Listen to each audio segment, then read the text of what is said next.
Welcome, John. Thank you so much for joining us today. I'm so grateful. Thank you for having me in your studio in your home, even though we're across the country from each other. Across the country. That's one of the upsides of technology, which we'll talk about a little bit today. But That's right. first, I want to say your book encompasses so many of the things that I think really capture kind of what's wrong with society today, but you also provide solutions, things that we can each do to make things better. And I'm never going to get to all the questions I want to ask about your book, but I thought maybe we could start with just if you could generally let the audience know what the book is about. Sure. So the book is really my story is threaded through it, but I won back in 2010, 2011. I had the job. Actually, had a couple of them, and I had the fancy pants degrees. And my wife was a fancy pants researcher, and we had a little kid. We just won, and my body said I'm out. And so I had this I'd followed this path that had been laid out for me, which is you're going to get these degrees and you're going to chase these metrics, and when you get to these particular finish lines, then the confetti falls from the sky and you're done. And what it cost me on that journey of just doing what I was told was everything. And so it the next 10 years has been me trying to figure out what happened to me, what happened to my family, what happened to my community, my friends and their marriages, what happened to our country, and ultimately landed on two things. We have two paths forward these days. One path is you are your feelings. Whatever you feel is just follow that into the wilderness and into the woo woo. And you are only going to be as much as the worst thing that's ever happened to you. You'll only be a survivor of the worst experiences of your life. You'll only be the thing. You can build 1,000 bridges, but if you cheated that one time, you're always going to be a cheater. You're always going to be the worst thing that ever happened to you. So you need someone to come save you. You need some exterior entity, some government agent, somebody to come in and rescue you because you are broken. You're the worst that ever was. You and your feelings.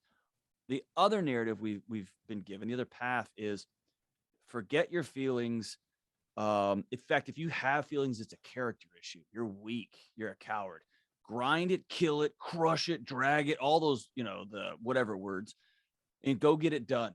Make a lot of money, get more toys, get a bigger house, keep going, going, going.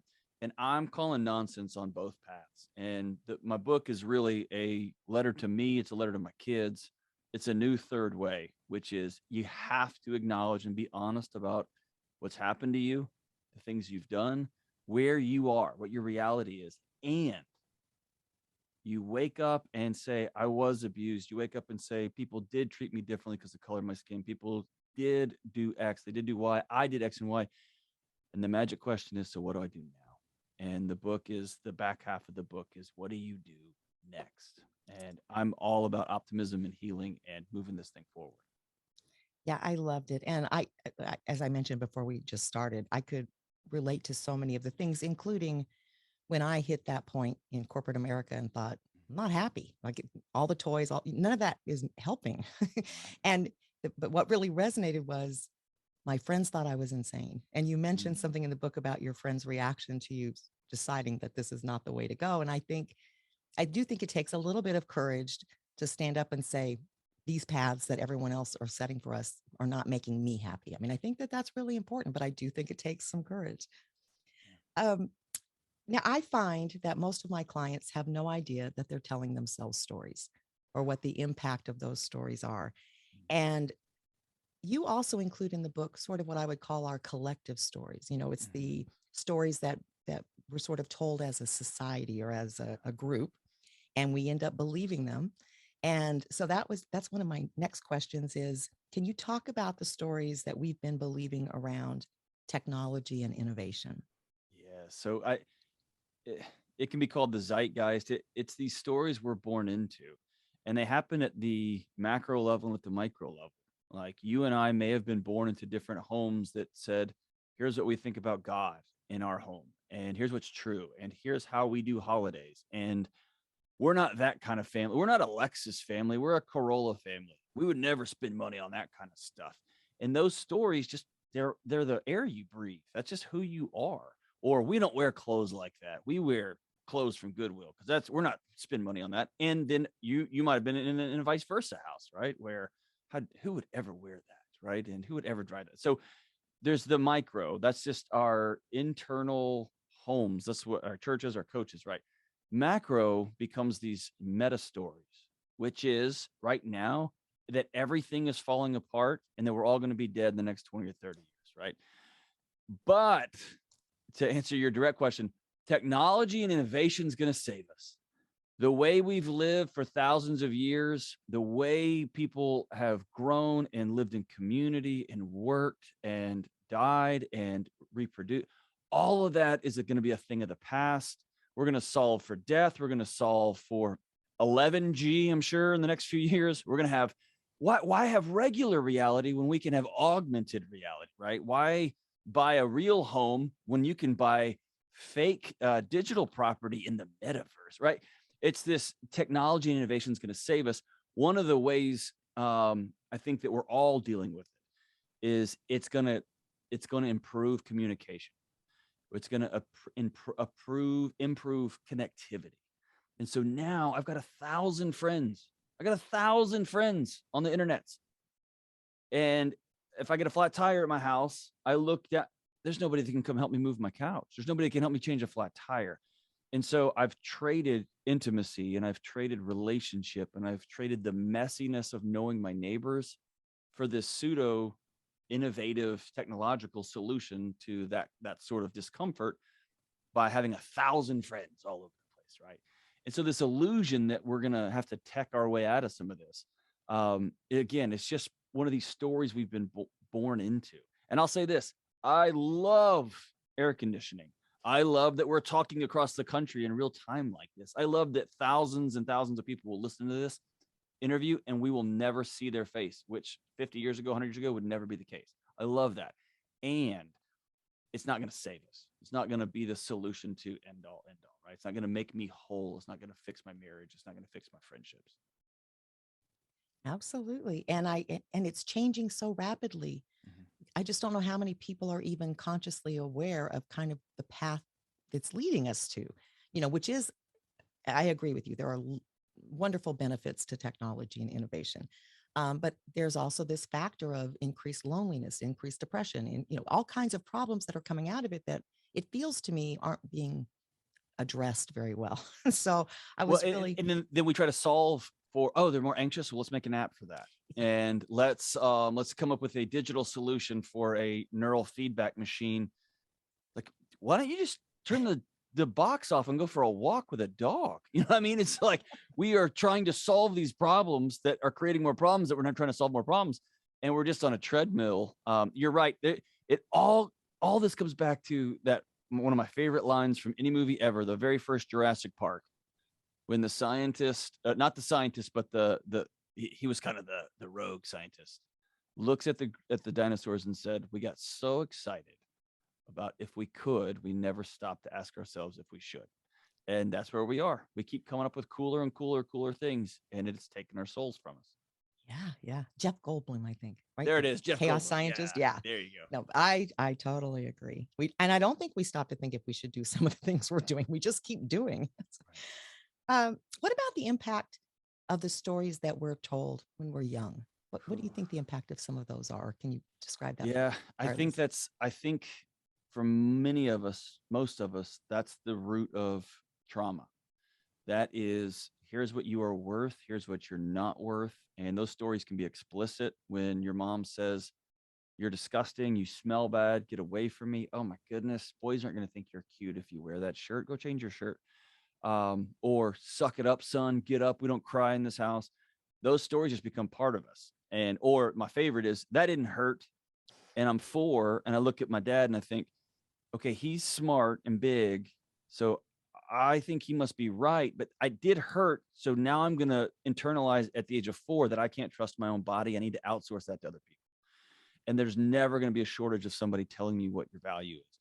And so and that's not my real father, by the way, I'm speaking broadly. My dad's a pretty great guy, but we are so held captive by the stories we were told. And those stories can be the things that we weren't told, that nobody said, "Hey, you have value." Nobody got down on you and looked you in the eye and said, "I love you." Nobody said, "We're so glad you are part of this family in this season because we can't function without you." those things that we should have been told, or that coach that said, Delony, you're always going to be terrible at fill in the blank. Or I had this thought the other day. I had a high school coach that told me, his name is Zoe Simpson. Delony, you can do anything. And at my current job, I had an 18-month ramp up plan. I got hired in February of 2020. And they hired me to help with mental health. And I didn't know anything about radio. I'd just been a nerd at a college for all these years. And they all of a sudden COVID kicked off and they said, well, we're going to figure this out live in front of millions of people. And my head went back to, Delony, you can do anything, right? It's those stories that we carry with us every. Yeah. And again, in my experience, a lot of people don't realize that that's maybe the root of what's going on. And they don't realize they're repeating the stories, and then they're even passing the same stories down. And so I think it's so important for people to recognize what's going on between our ears. Like, so much is just in our minds, and we do have some control over that. When you were the young kid, and it's your job to make sure the adults in the house don't get over emotional. When it's your responsibility, don't say that, it's going to make dad mad. Or, hey, let's don't tell mom that because she's having her glass of wine and this is when she gets angry. If we talk, let's just keep this here. We broke the window. Let's just not say anything till tomorrow. When it's your job to make sure that the adults in the house don't get overreactive, then you fast forward 25 years later and you find yourself doing things at 12 o'clock at night that your boss said you will do. And my job is to make sure he doesn't get mad either. My job is to make sure my kids are all at peace, that my new romantic partner is not lashing out, because it's my job to make sure see what I'm saying? Like, Yeah. these things haunt us, and you're right, we pass them along to our kids, who then pass them to their kids. And that's how this stuff just burns through family histories. Yeah, it's incredible.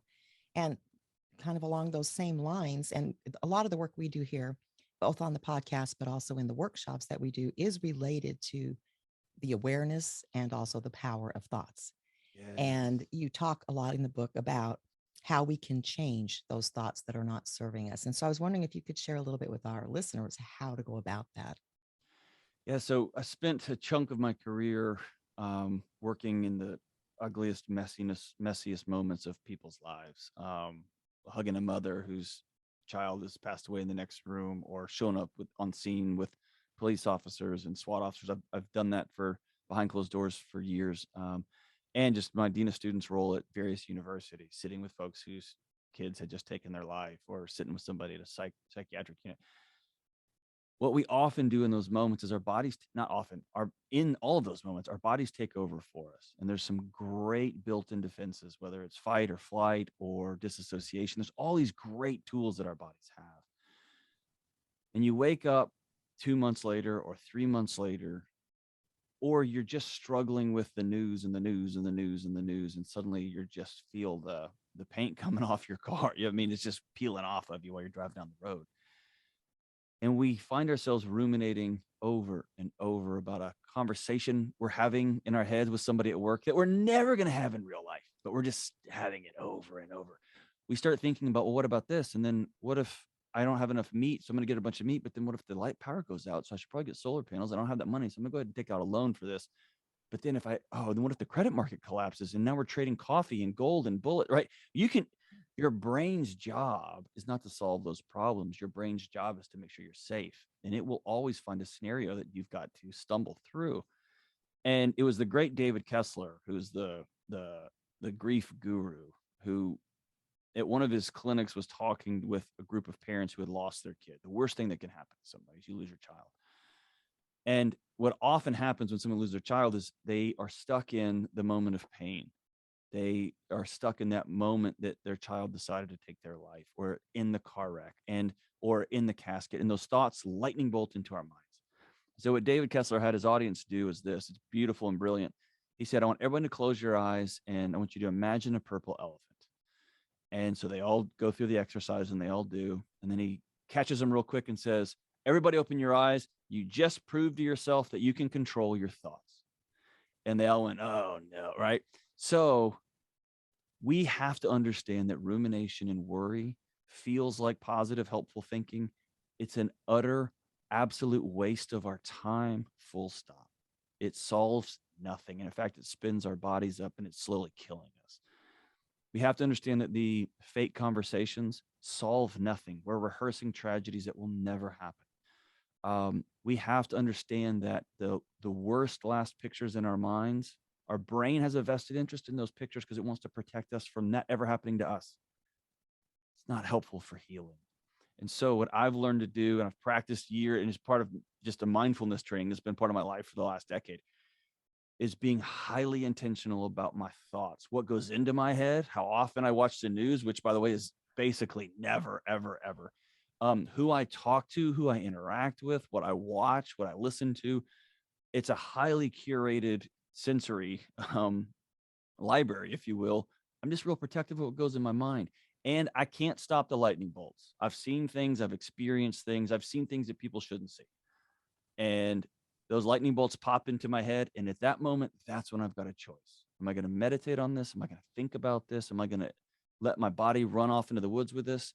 Or am I going to say, nope, and I'm going to have another thought that is one of beauty, one of peace, one of action, what comes next, that's going to replace that thought. Here's a simple one. So that sounds all woo woo, and like you and I are like staring over a cauldron, like brewing things while we're talking together. Here's what that looks like in reality. I'm exhausted. I come home from a long day at work. I've been doing tons of media and writing, all the stuff.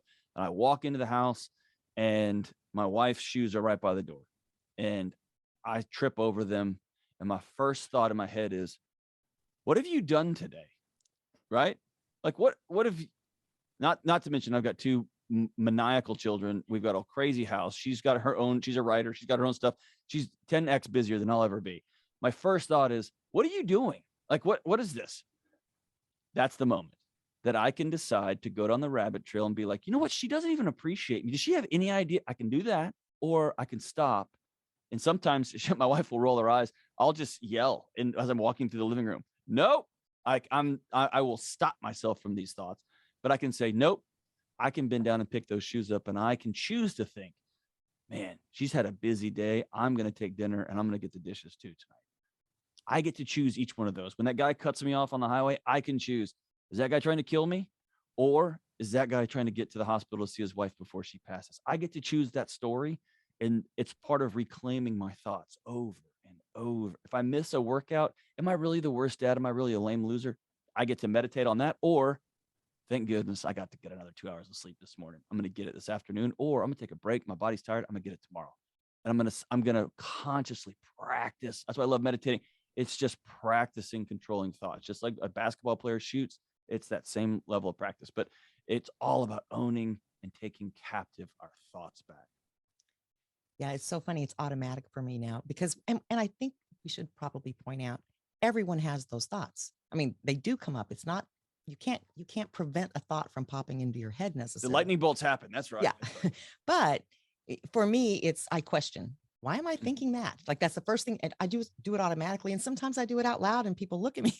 I'm like, why am I thinking that? You know, I can choose a better thought. I can choose something that's going to make me feel better. So my question to myself is, what is my body trying to protect me from? Yeah. And can I tell you, both of us, I think the key to changing your thoughts is curiosity. Most of us go to judgment. If you're curious, what is that thought? Or what is my body trying to protect me from? I can usually trail it back and my body doesn't spin up all the cortisol and adrenaline and get me ready to fight something. I can just inquire like a math problem. I don't like math problems, but right, it's a math problem. It's a literature problem. It's not an existential crisis. Yeah. Yeah. And I think too, you know, kind of where I got that, why am I thinking that is in early work, it was, you know, trying to understand that I am not my thoughts. They pop into my head, but that doesn't mean I have to do anything about it. But now I'm even like, well, what are you thinking? Think something else. And it's just, it's lovely that it's automatic now because I rarely ruminate about anything. I'll start and it's like, what am I thinking? But anybody can do that. And like you said, it just takes practice, like consistent practice. You know, at first it feels a little exhausting, you know, to constantly kind of monitor what you're thinking. But after a while, it's not hard. It just becomes a habit, which is a whole nother topic. Right. Another thing that you talk about, actually, I think it's the final step on the path, but it's around changing our actions. And you talk about how much we're on autopilot. And so what I'm wondering is if you can share a little bit of wisdom on how we can change habituated actions to move toward that better, well-being, relational health, mental health? I love that question. So I do think culturally we're on the tail end of I think therefore I am, that you can be tragically abused as a child, and if you can just have the right thoughts, that it'll all be okay. That you can experience systemic racism year after year after year, and if we'll just do some cognitive behavioral therapy, we'll change the way you think about some things, and you'll be better. And I just looking at the literature, at the current literature, and the way people lived for thousands I think that's wildly inaccurate. There's a season when I don't feel like doing stuff. My thoughts are they're mud. I'm slogging through it. And there's mornings I have to get up and move my body. I have to go do what I have found. And this came from again the great James Clear. He had proposed something that I had never thought of before, and that is we're goal obsessed society. We're obsessed with our goals, our goals, our goals, our goals. Man, you can cross the finish line like I did. I crossed the finish line financially. I crossed the finish line academically. I got my big fancy pants PhD. And by the way, there's nothing more annoying than someone who just gets their grad degree. They're the worst. I was that guy. My wife and I were fancy pantses. We had a kid after years of infertility. Like I crossed the finish lines. I checked the goals off the list, but there was no reason to have been there in the first place. And so what he recommends, and I have found across people I talk to all over the country, is let's not be so obsessed with goals out of the gate. Let's change our identity. And so instead of I'm going to run a marathon, and then you get into the second week of training at 4 a.m. and it's cold and it's dark, and you're like, what am I doing? Start with I'm a guy who honors his body. I'm a good steward of my body. I'm a guy who's going to roll around with his grandkids when he's 90, and that work starts today when I'm 40. I am a person who's a steward of my body. Running then takes care of itself. Or in week 2, when my knees don't work and my ankles hurt, I think I'm going to lift weights for the next season, and I don't lose a lot of sleep. I don't get washed in shame. And so I'm when I'm going to change habits, I'm going to start with who do I want to be? Who do I want to be? Why do I want to be that person? And I've found this is to be important. I'm often a terrible judge, which is why I think we have to have community. We have to have people with us. They'll help define our calling. So when I was a dean of students at a university here in Nashville, when I got the opportunity to join this team and take this gig, and I actually flew to Texas, where I'm from. I was born and raised in Texas, and I met with some guys that I've known for 25 years. And I said, here's the opportunity. Here's what it'd be financially. Here's what it's going to be here. But I worked my whole career to get to this one job. And they looked at me and said, you're crazy. And then they said, but this is right. This is exactly where you need to be. And they gave me a piece. My community helped define my calling in this season. And so I'm going to look at my identity, and then I'm going to backfill that identity with what are the action steps I need to take to become a guy who's a steward of his body, to become a man who takes care and loves and is present with his kids, who's a guy who's really present with my spouse, right? I'm going to have those identities, and then I'm just going to backfill the actions. And I've found that to be infinitely easier. And then the ugly part is a lot of days I don't feel like it. I just don't. I don't want to be nice to my wife. And so I've got these weird built-in rules for myself, which is when I feel like being ugly, then you got to do the dishes and the trash too. On the days that my friends call and say, hey, we're getting the fights on Saturday night, you coming to watch? And my first thought is, dude, I'm going to bed. I have to go now. If I have that thought, I have to go. The mornings I wake up and I'm like, I'm not lifting today. Oh, you got to do 2 today, right? So I have some built-in triggers for myself that inspire me to get in there and get that stuff done. That's great. Um, so there are 5 actually steps on the path that you describe in the book. And it's actually right. I think it's in the first chapter, but I wanted to save it toward last because I think it's really important to understand that, first of all, it's a path, it's a journey. It's not, it's again, that goal thing, the destination. It's not so much about getting to a destination. It's about living with life the way it is, which is not always perfect, usually not. It never is. Yeah. And yeah. especially in the times we're living in now, there are a lot of challenges between the pandemic and COVID and now the war in Ukraine. And there are all these things that people can just make themselves really sick over, in addition to possibly being sick. But I mean, mentally, I think it's so important that we start to understand that we need to take responsibility for our mental health, because if you don't have your mental health, Doesn't matter how many times a week you work out, right? You got to have the stuff up here Yeah, that's kind right. of clear where, you do know your identity, or, what it is that you want that is fulfilling or purposeful in your life. But I was wondering if you could just recap or kind of give us a little bit of information about the 5 steps that lead to this. You bet. And I want to preface the steps with this. Nothing drives me crazier than those rare nights when I'm up at 2 a.m. and there's somebody on TV just scrolling through that's, well, I don't have TV anymore. So I've got a TV, but I don't have cable anymore. But years ago, when you scroll through and there's somebody like with the 9 steps for new abs or the 14 steps, this is not that at all. There is no steps. You're never going to run outside and be like, I'm not depressed. This is not how our bodies work, right? Right. There are 5 principles that whatever you encounter, you go back to over and over and over again.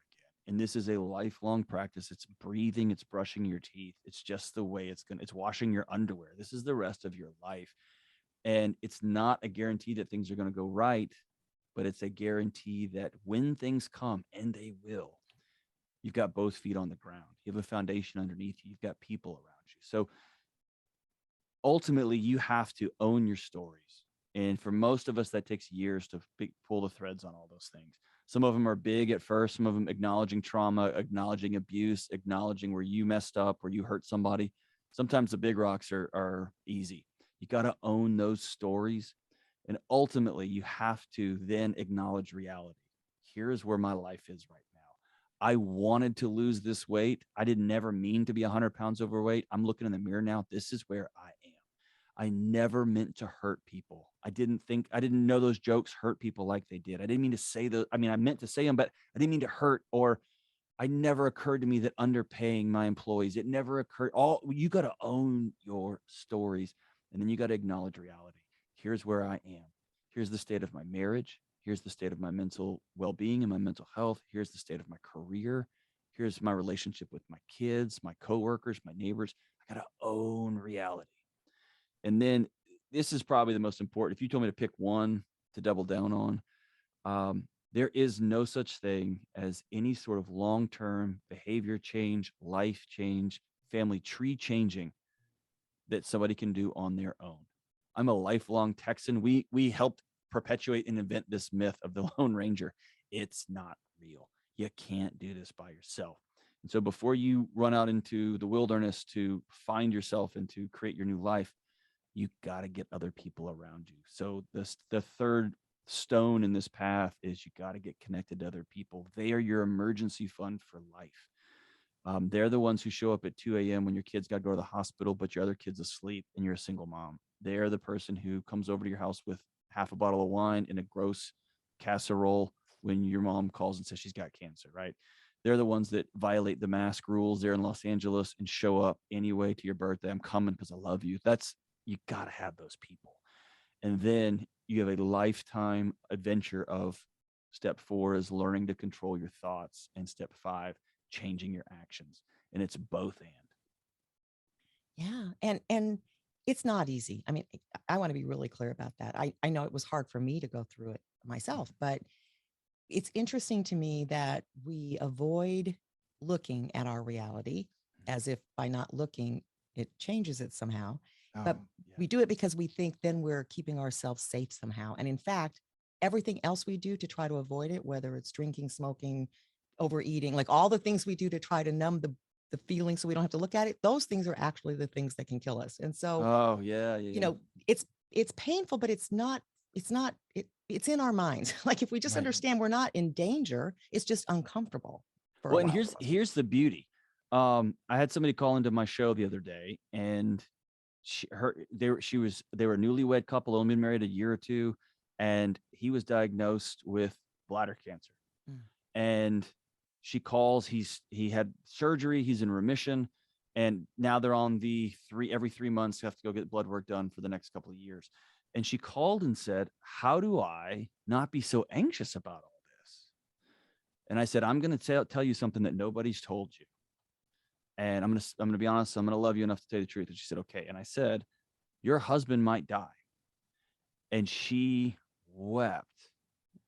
But when she came back, her voice was we'd finally spoken it out loud, Right. because my next statement was, but he probably is not going to. And her body had been solving for he might die with cortisol and all the stress response hormones, slowly eating her inside, literally, physiologically eating her insides, just melting her from the inside out, making it impossible to connect and to come together with her spouse during this hard, trying time, right? So we have to say the hard stuff out loud and then demand evidence from that. He could, but he's probably not going to. The doctors cleared him. And I was like, what made you an oncologist? Because the doctors have cleared him. And she's like, yeah, but, and now we're back to, now you're not controlling your thoughts. And your body doesn't want you to forget, because it doesn't want you to get cancer. It want him to get it. We Right. got to take control of our thoughts.